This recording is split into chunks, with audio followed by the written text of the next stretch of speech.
मैं अक्सर एक बात है, whether you want to lead the people और lead by the people, we want to lead the people. जो हमारा कन्विक्शन है उसके आधार पर हम ये लाएंगे और ये करेंगे। ये मैं बहुत बार कहता हूँ, मुझे एक ने कहा कि आप इतने रोड कैसे बनाते, पैसा कहाँ से आता, टेक्नोलॉजी कहाँ है, तुमको क्या समझता है? मतलब मुझे कुछ समझता नहीं, मैं सिविल इंजीनियर नहीं। बोले लोग बोलते हैं आप इंजीनियरिंग का बहुत समझते हो, मुझे कोई नहीं समझता। बोले आप फाइनेंस के बहुत एक्सपर्ट हो, मतलब बिल्कुल नहीं, मैं कभी फर्स्ट क्लास में पास नहीं हुआ, हायर सेकंड क्लास में पास हुआ था, मुझे ज़्यादा अकल नहीं है। बोले काम कैसे होता है? और मैं अभी पूना में जाने वाला हूँ, मेरा मतलब पूना में इसके बाद ऑटो रिक्शा जो होगा वो 100% बायो इथेनॉल पर ही चलेगा। एक बात जरूर है कि फ्लेक्स इंजन होने के बाद अगर 3-4 साल में, तो ये 1 आध साल में ही मेरी कोशिश है कि अब पेट्रोल वाले जितने हैं वो सब scooter, motorcycle, car, petrol engine will be the flex engine. America में सोयाबीन केक का उन्होंने चने का पाउडर और सोयाबीन केक करके वेज मटन और वेज चिकन बनाया, और ओरिजिनल चिकन और मटन में 30% वो डाल रहे हैं। तो ये गरीब लोगों को सस्ता मटन मिल जाएगा, जो भाव है उससे 25% में ये मटन मिल जाएगा, तो मटन खाने का भी आनंद मिलेगा और गरीब लोग ये खाएंगे। जैसे मैंने बजाज और टीवीएस वाले दोनों एमडी अच्छे हैं, उनको कहा था कि इलेक्ट्रिक स्कूटर और इथेनॉल की स्कूटर दोनों करोगे तैयार तो तुम कोई काम के लिए मेरे पास आना, नहीं तो नहीं आना। और आज मेरे पास ये आए थे जेसीबी के चेयरमैन, और वो मुझे बता रहे थे कि मैंने उनको कहा कि जेसीबी को डीजल से बदलो, तो सीएनजी पे कन्वर्ट किया।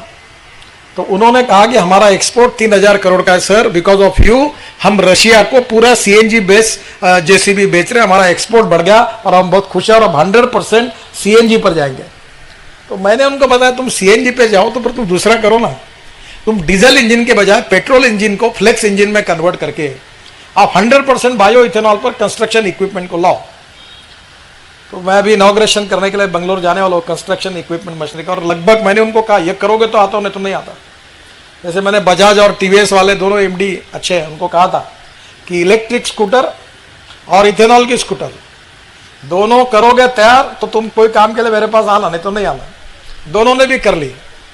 अब इथेनॉल की बाइक भी हो गई 100%, इथेनॉल की स्कूटर भी हो गई, अब इलेक्ट्रिक की भी बाइक और स्कूटर अब आ गई उनकी दोनों की। अब पूना में 3 इथेनॉल के पंप खुले।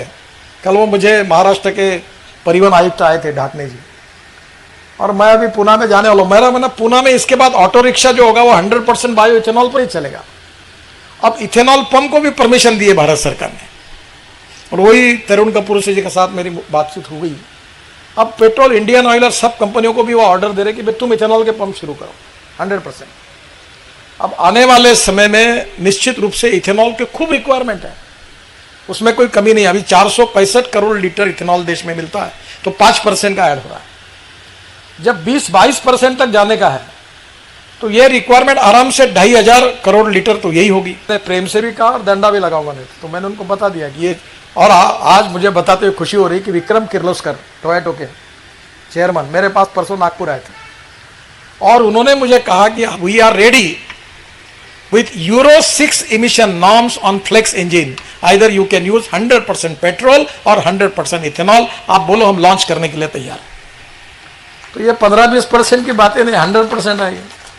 तो ये 100% यूज होगा तो फिर काय के लिए कोटा निश्चित करो, जिसको आना डालने दो इथेनॉल, कोई प्रॉब्लम नहीं है, जितना बनाएंगे उतनी रिक्वायरमेंट है। और इसलिए आने वाले समय में ग्रीन एनर्जी मुझे लगता है कि बहुत बड़ी होगी। अभी 81% लिथियम आयन बैटरी हमने देश में बना ली है, और IITs, इसरो, DRDO ये एल्यूमिनियम आयन, जिंक आयन और सोडियम आयन बैटरी की टेक्नोलॉजी पर लगभग अंतिम स्टेप पर है। तो मुझे नहीं लगता कि इसमें बहुत बड़े चैलेंजेस हैं, तो निश्चित रूप से इसका फायदा होगा। जो स्क्रैपिंग पॉलिसी हमने लाई है वो EV सेल को भी बूस्ट करेगा, चीप कंपोनेंट्स होंगे और 25 to 30% कॉस्ट ऑफ रिडक्शन कम होगा। हम एल्यूमिनियम इंपोर्ट कर रहे हैं, कॉपर इंपोर्ट कर रहे हैं। अब हमारे यहाँ प्लास्टिक भी कुछ प्रमाण में बाहर आता है। तो ये जो पूरा मैंने सब, जब शिपिंग मंत्री था तो मैंने 18 मीटर ड्राफ्ट कर दिया है। तो मैं अब ये कहने कि मैंने बीच में इन्वायरमेंट वालों को टायर इंपोर्ट बंदी करी, मैंने मत करो। हिंदुस्तान की प्रगति अगर कोई बात है तो दुनिया का जितना वेस्ट है उतना देश में आने दो। अब टायर जो है उसके पाउडर जो निकल गई वो बिटुमिन में जाती है, तो रबराइज बिटुमिन तैयार होगा, तो रोड स्टील या अपना सिंगापुर और मलेशिया में टेक्नोलॉजी आई कि उन्होंने जो ऊपर वाला बीम है वो प्रीकास्ट किया, उसमें स्टील फाइबर यूज किया। तो स्टील फाइबर यूज करने के कारण now distance between two pier ये 30 मीटर के बजाय 120 मीटर तक जा सकता है। यानी ये मेट्रो वगैरह की कॉस्ट जो है ये 40% कम हो सकती है, हमारे ब्रिज की कॉस्ट 40% कम हो सकती है। और वो जो बीम प्रीकास्ट हो रहा है उसमें जो वायर निकलती है टायर की, उसका वेस्ट निकाल कर स्टील फाइबर डाल देंगे तो वो वैसे भी स्टील वाले बहुत रेट बढ़ा रहे हैं, तो ये टायर का स्टील निकलेगा दुनिया का वेस्ट, और वो डाल के उसमें डाल देंगे तो वो दोनों भी काम हो जाएगा। स्टील की डिमांड भी इंडिया में कम हो जाएगी ताकि ये लोग जमीन पर आ जाए, स्टील और सीमेंट वाले, और कम से कम इसका यूज भी हो जाएगा। अमेरिका में सोयाबीन केक का उन्होंने चने का पाउडर और सोयाबीन केक करके वेज मटन और वेज चिकन बनाया, और ओरिजिनल चिकन और मटन में 30% वो डाल रहे हैं। तो ये जो वेज चिकन और वेज मटन का कंसेप्ट है, मैं तो शाकाहारी हूँ, पर ये जो कंसेप्ट है इसमें 49% प्रोटीन्स हैं। तो ये गरीब लोगों को सस्ता मटन मिल जाएगा, जो भाव है उससे 25% में ये मटन मिल जाएगा, तो मटन खाने का भी आनंद मिलेगा और गरीब लोग खाएंगे तो प्रोटीन भी मिलेगा। तो उसमें भी पैरेलल रिसर्च होगा तो वो भी फायदा काफ़ी हो। पेट्रोल के इंजन अगर फ्लेक्स इंजन बन जाएंगे उसमें कोई कॉस्ट नहीं बढ़ती। थाईलैंड में गाड़ियाँ हैं और मैंने अभी उनको कहा कि एक गाड़ी मुझे दे दो, मैं पीछे में बोर्ड लगा के प्रचार करके घूमूंगा कि गाड़ी 100% बायो इथेनॉल पर है। मैंने मेरा ट्रैक्टर जो है वो बायो CNG पे बना है, 1.25 लाख रुपए साल की बचत है। एक बात जरूर है कि फ्लेक्स इंजन होने के बाद अगर 3-4 साल में, तो ये 1 आध साल में ही मेरी कोशिश है कि अब पेट्रोल वाले जितने हैं वो सब scooter, motorcycle, car, petrol engine will be the flex engine. और एक दूसरी बात, जो परसों 2 प्रेजेंटेशन हुए, एक सियाम के साथ ही मेरा कार्यक्रम था, तो ब्राज़ील के साइंस एंड टेक्नोलॉजी मिनिस्टर उसमें थे और एक समय ब्राज़ील के एक्सपर्ट भी मेरे साथ थे। तो ब्राज़ील एयरफोर्स इथेनॉल यूज कर रहा है पूरा इसमें। मुझे जहाँ तक जानकारी वो 50% एविएशन फ्यूल में इथेनॉल डाल रहे हैं। और अभी हमने जिनका सत्कार किया देहरादून के हमारे इंस्टीट्यूट के क्या डॉक्टर अपने डॉक्टर रे, हाँ मैं, yes he is here, I am giving, हमने उनके सहयोग से स्पाइस जेट का फ्लाइट, नमस्कार, ये 50% बायो फ्यूल से यहाँ लाया था। तो अब इंडियन ऑयल और ये इंस्टीट्यूट ये चैलेंज करेगी एयरफोर्स में भी हमारे फ्यूल में अगर 50% इथेनॉल ऑलरेडी तो उसके स्टैंडर्ड ब्राज़ील में तय हुए हैं, तो वो भी एक सोर्स बन जाएगा और हमारा इंपोर्ट कम हो जाएगा एविएशन फ्यूल में भी।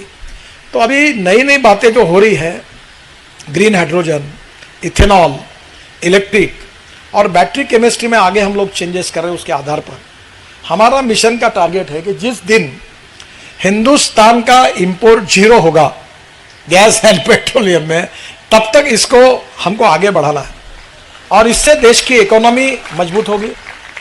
तो मैं अक्सर एक बात है, whether you want to lead the people और lead by the people, we want to lead the people. जो हमारा कन्विक्शन है उसके आधार पर हम ये लाएंगे और ये करेंगे। ये मैं बहुत बार कहता हूँ, मुझे एक ने कहा कि आप इतने रोड कैसे बनाते, पैसा कहाँ से आता, टेक्नोलॉजी कहाँ है, तुमको क्या समझता है? मतलब मुझे कुछ समझता नहीं, मैं सिविल इंजीनियर नहीं। बोले लोग बोलते हैं आप इंजीनियरिंग का बहुत समझते हो, मुझे कोई नहीं समझता। बोले आप फाइनेंस के बहुत एक्सपर्ट हो, मतलब बिल्कुल नहीं, मैं कभी फर्स्ट क्लास में पास नहीं हुआ, हायर सेकंड क्लास में पास हुआ था, मुझे ज़्यादा अकल नहीं है। बोले काम कैसे होता है? तो मैं उनको कहता हूँ मेरी strong political will is the strength for me, and if there is a will there is a way, and if there is no will there is only survey, discussion, seminar, committee, sub committee and research group. So I always stands with the thing, मैं ठोको होना चाहिए। पर अब थोड़ा सा ये मुझे डर लगता है कि अच्छे रोड बना के मैं अच्छा कर रहा हूँ कि गलत कर रहा हूँ, क्योंकि रेलवे का शेयर कम नहीं होना चाहिए और ये देश के लिए भी आवश्यक है। तो आने वाले समय में निश्चित रूप से ट्रांसपोर्ट सेक्टर में लॉजिस्टिक कॉस्ट जो 16-17% है वो 10% में आएगी।